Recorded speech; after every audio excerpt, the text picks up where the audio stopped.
Next tonight, cast your mind back 6 months ago when the Mayor's expansion of ULEZ was ushered in with a promise to clean up London's dirty air. So what's really changed? 6 months on, the anger from some drivers is still as raw as ever, with some refusing to pay. We also still don't know if the capital's air is any cleaner. A report is due out, but not until after the mayoral election. Here's our political correspondent, Simon Harris. Anti-ULEZ protests are sometimes comical, sometimes criminal. In West London, activists, including one dressed as a dinosaur, were attempting to block the view of a ULEZ camera near Hillingdon Hospital. In Upminster in East London, a ULEZ camera was lying on the ground after being cut down by vandals in another deliberate sabotage. The latest attack was just 2 days ago. It seems this camera is a frequent target because of where it is, just a few hundred yards from the entrance to a crematorium. The South Essex crematorium is in the London borough of Havering, but it caters for bereaved families from outside of Greater London. If their cars aren't ULEZ compliant, they must pay £12.50 to go to a funeral or visit a relative's last resting place. There's over 15,000 people that have actually been caught out so far in Havering. So that's fines going to the Mayor of London.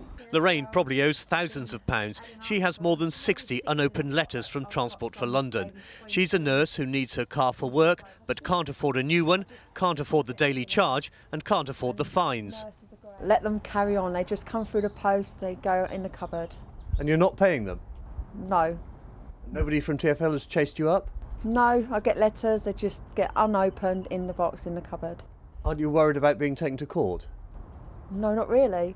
But the expansion of the zone to all of Greater London in August also has many fans, including a group of clean air campaigners whose children have serious illnesses. When the first zone was put in place, it reduced nitrogen oxide by 50%. That's a massive reduction, and it happened really quickly. That was in the first 10 months.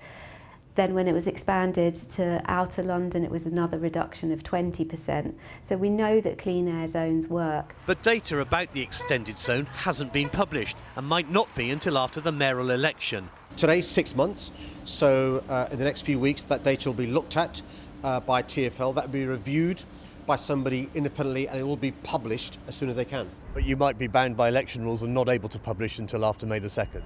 Well, we'll publish it as soon as we can. Whether that has to be after the mayoral election, we'll wait and see when we've got that information.